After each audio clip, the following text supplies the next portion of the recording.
जम्मू कश्मीर के इस सर्द मौसम में राजनीतिक गलियारों में लगातार गर्माहट तेज होती जा रही है। और ये मैं इसलिए कह रहा हूँ कि जम्मू कश्मीर में जो हालात निकल के आ रहे हैं, ऐसे में जो विपक्षी पार्टी है पीडीपी, कहीं ना कहीं जो नेशनल कॉन्फ्रेंस है और उसकी सरकार है उस पर निशाना बनाते जा रही है। अभी हाल ही में नेशनल कॉन्फ्रेंस की जो नेता है इल्तिजा मुफ्ती, जो महबूबा मुफ्ती की बेटी हैं, उन्होंने उमर अब्दुल्ला पर इल्जाम भी लगाए हैं और उन पर बरसी भी हैं। उन्होंने कहा कि कहीं ना कहीं नेशनल कॉन्फ्रेंस झूठे वादे कर युवाओं को गुमराह कर रही है और योग्यता की हत्या की जा रही है। ये आरोप इल्तिजा मुफ्ती ने उमर अब्दुल्ला और उमर अब्दुल्ला की सरकार पर लगाया है। और ये इल्जाम इससे लगाया है क्योंकि हम सब जानते हैं कि जम्मू कश्मीर की जो रिजर्वेशन पॉलिसी है उसको लेकर आड़े हाथों लिया है इल्तिजा मुफ्ती ने उमर अब्दुल्ला और उमर अब्दुल्ला की सरकार पर। उन्होंने कहा कि जो झूठे वादे हैं वो सच्चाई के सामने नहीं आ सकते हैं। और आपको बताते चले कि नेशनल कॉन्फ्रेंस ने जब अपना मैनिफेस्टो जारी किया था जम्मू कश्मीर विधानसभा चुनाव के लिए, और उसमें उन्होंने ये कहा था कि जम्मू कश्मीर में जो रिजर्वेशन पॉलिसी है, जो केंद्र शासित प्रदेश में जो रिजर्वेशन पॉलिसी चल रही है, उसमें उस नीति को कहीं ना कहीं रिव्यू किया जाएगा। जो उसके इम्बैलेंसेस हैं उनको ठीक किया जाएगा। हम सब जानते हैं कि कहीं ना कहीं जो ओपन कैटेगरी के जो कोटा है, उसको लेकर लगातार स्वर निकलते सामने आ रहे हैं। खासकर जो ओपन कैटेगरी का कोटा है लगभग बहुत ही कम हो गया है।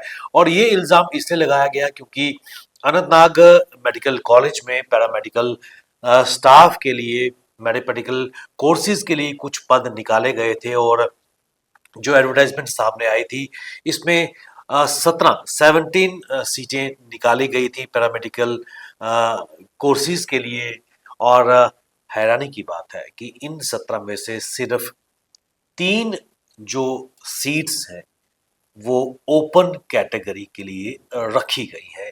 और यही कारण है कि इल्तिजा मुफ्ती गुस्से में आई हैं और उन्होंने जमकर बरसी हैं उमर अब्दुल्ला और उनकी सरकार पर। उन्होंने कहा कि जहां एक और उमर अब्दुल्ला सरकार इस चीज का क्रेडिट ले रहे हैं कि एक महीने में एक छोटे से वक्फे में उन्होंने काफी बदलाव लाने की कोशिश की है, लेकिन सबसे बड़ी बात जो नेशनल कॉन्फ्रेंस के मंशूर में, जो नेशनल कॉन्फ्रेंस के मैनिफेस्टो में था कि जो केंद्र शासित प्रदेश जम्मू कश्मीर की जो रिजर्वेशन पॉलिसी है, कहीं ना कहीं इसको रिव्यू करने की बात की थी। नेशनल कॉन्फ्रेंस ने अपने मैनिफेस्टो में उस इम्बैलेंस को दूर करने की बात की थी, लेकिन उसके बावजूद भी नेशनल कॉन्फ्रेंस और उसकी सरकार ने ऐसा कुछ नहीं किया। और जो अभी अनंतनाग मेडिकल कॉलेज की जो पैरामेडिकल की जो वैकेंसीज सामने आई हैं, 17 में से मात्र 3 वैकेंसीज ओपन मेरिट के लिए है। और जबकि अन्य जो सीटें हैं backward areas, other backward areas,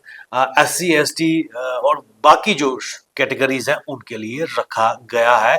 और सिर्फ 17 में से 3 सीटें ओपन मेरिट के लिए रखी गई हैं।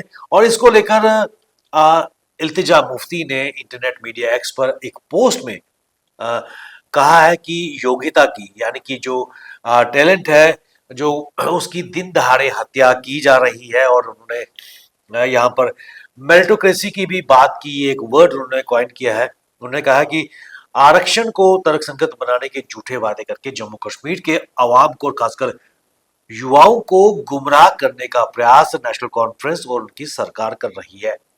और वो यहाँ भी नहीं रुकी, उन्होंने कहा कि यही कारण है कि पीपल्स डेमोक्रेटिक पार्टी और उनकी अध्यक्षा महबूबा मुफ्ती लगातार जम्मू कश्मीर के स्टेटहुड की बात भी कर रही है। और उसके साथ साथ उन्होंने कहा कि नेका नेशनल कॉन्फ्रेंस सिर्फ राज्य का ही दर्जा मांग कर रही है और स्पेशल स्टेटस को लेकर कहीं ना कहीं नेशनल कॉन्फ्रेंस और कांग्रेस के बीच जो एक कंट्राडिक्शन सामने आ रही है, जिसका हवाला उन्होंने कहा कि मल्लिकार्जुन खड़गे जो ऑल इंडिया कांग्रेस कमेटी के राष्ट्रीय प्रधान हैं, उन्होंने इस चीज को भी स्पष्ट किया। और उसके अलावा जो JKPCC प्रेसिडेंट है तारिक हमीद करा, उन्होंने भी कहीं ना कहीं स्पेशल स्टेटस में 370 और 35A के पर अपने जो टिप्पणी की है वो स्पष्ट दर्शा रही है कि नेशनल कॉन्फ्रेंस ने सिर्फ और सिर्फ स्पेशल स्टेटस लाया है, जम्मू कश्मीर को में 370 की बहाली और 35 की बहाली जैसा कोई भी मुद्दा नहीं उठाया है। और उन्होंने कहा कि जम्मू कश्मीर में कहीं ना कहीं युवाओं को गुमराह करने का प्रयास नेशनल कॉन्फ्रेंस कर रही है और इसका विरोध पीपल्स डेमोक्रेटिक पार्टी करती रहेगी। और नेशनल कॉन्फ्रेंस को यह भी स्पष्ट करना होगा कि 35 से 370 को लेकर उसका क्या स्टैंड है, क्योंकि सिर्फ और सिर्फ स्पेशल स्टेटस का ही रेजोल्यूशन पास किया है।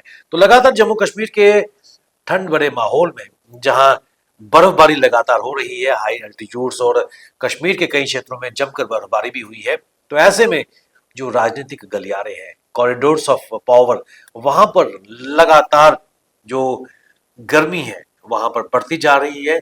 और ये गर्मी अभी हाल ही में आई है इल्तिजा मुफ्ती के उस बयान से।